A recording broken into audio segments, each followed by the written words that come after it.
Hey folks, welcome back to the channel. I am Brian, thanks for tuning in, and today we're going to be going over another one of these very small, very compact, very budget-friendly little 500-watt inverters. This one in particular comes from Lvyuan, I don't know, you can tell me how to pronounce that. But it's marketed as a 500 watt up to 1200 watt surge little DC to AC power inverter. That's all this thing is. And I put out a video not too long ago showing I use this Bestech all the time in my shop to test out batteries, and this thing's been a little tiny workhorse and I really like it. So this company sent out this and wanted me to do a test on it and see if it is any good or see if it's worth your hard-earned 50 bucks. And with that said, I believe this thing is $52.99, I believe, on Amazon right now as of November the 2nd, 2022. I'll put a link to this one down below if you want to check it out, because prices do tend to fluctuate. It's just a very simple, very lightweight, all aluminum body construction, and you've got your two posts here on the end. And it does come with a couple of, it appears 8-gauge silicone copper clad alligator clips. You got your positive and your negative. And to get this thing up and running, all you simply do is unscrew these posts, just like so. This will go to the positive side of your battery and rinse and repeat for the negative side. And that's all there is to it. And I have these kind of crisscross just because the way that my battery terminals are and the way that I'm filming, I'm kind of having to crisscross them. That's setup. This is how you plug up an inverter to a battery. If you're brand new to this and you don't know how to get power out of your 12-volt battery to run an AC appliance, this is literally all you need. So basically this video, I just wanted to run some different size loads off of this little inverter, test the voltage, test the sine wave, make sure it can get up to around 500 watts, and then we're gonna test the surge capacity on this thing. See if it gets anywhere over 500 watts, because both of my other ones that I've been using, they'll get above 500 watts for maybe a split second, and then they just can't handle it. And that's normal for this size of an inverter. With all that aside, let's just get directly to testing this little unit. So I'm going to be using one of my new, this is the Dr. Prepare 100 amp hour LiPo 4 battery. So I'm going to go ahead and hook up the negative side, and I'm going to pre-charge the positive side before I connect it so I can try to eliminate some sparking. Should be enough. Okay, so we are now connected to power. And to turn this unit on, so now that this is connected, there is one green LED light notifying you that it is connected to a power source. And when you turn it on with this toggle switch, you will have two green lights. So we are now ready to plug in appliances to this unit and see if it works. So how we're gonna test this unit is I've got a little 2-foot little adapter here, and I've got a watt meter on one of the ends of it so we can check the wattage that I'm going to be using. And in this little array, I've got 4 100-watt bulbs, and this typically honestly puts out around 380 watts.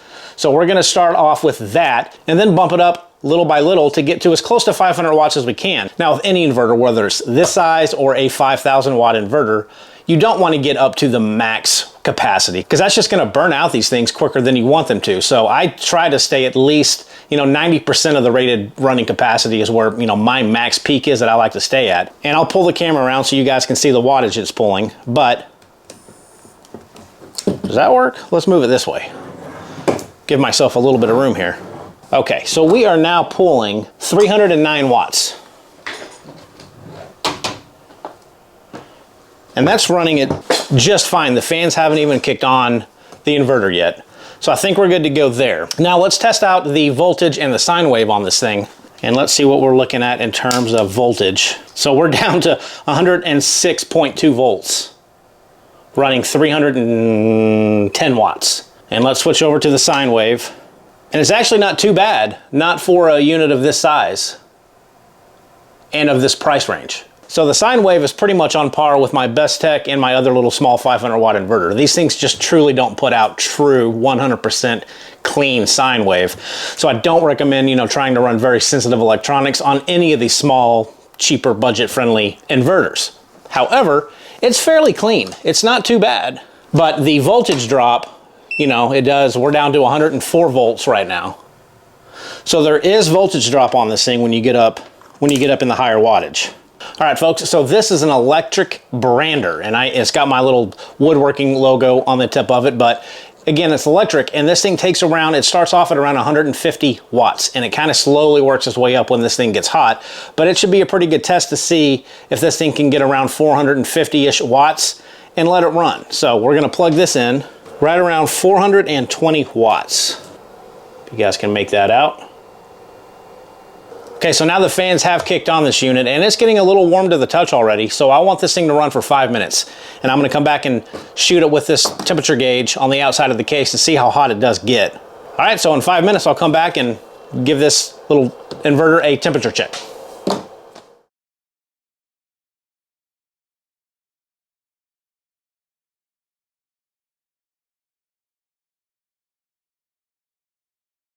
All right, we are basically at 5 minutes now. Just at 5 minutes. Let's take a temperature reading. So on the outside of this case, 143 degrees.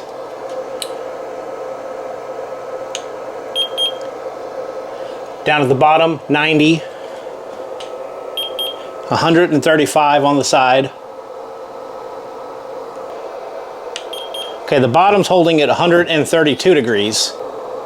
And one more test up top. So the top's not as hot, 98.8. So I'm gonna cut this off and let it cool down a little bit. Thoughts on this little inverter? Do not run it up to 500 watts continuously because it does get hot unless you have a lot of good airflow around it if you're gonna run it up to 500 watts. But typically, honestly, with these small inverters, you're not gonna be running up to 500 watts for an hour on them. These are for really small loads, small AC loads. But this thing does on average get around 125 to 135 degrees hot on the sides, top, and bottom. So you definitely wanna make sure you have some airflow. Okay, so let's check out the surge capacity of this thing. And I'm not even gonna hook up my watt meter because I can tell you how this test is probably gonna go. This again is a rated 500 watt little desk heater, but it starts off, if the coils are not hot, it'll get up to around 650 watts until those coils heat up. Then it'll lower down to around 420, 450 watts. None of my small little 500 watt inverters can start this thing and keep it running. So I don't think this one will, but here's the test. And I'm gonna turn this heater on, 3, 2, 1. You gonna keep going? Wow, we're still going. It's fluctuating kind of on and off. Like it'll get up to the surge and then I can hear the heater mechanism cut off for a few seconds and then it heats back up. But this is lasting longer than any of my other inverters. Normally the inverter shuts off. See if you guys can hear that.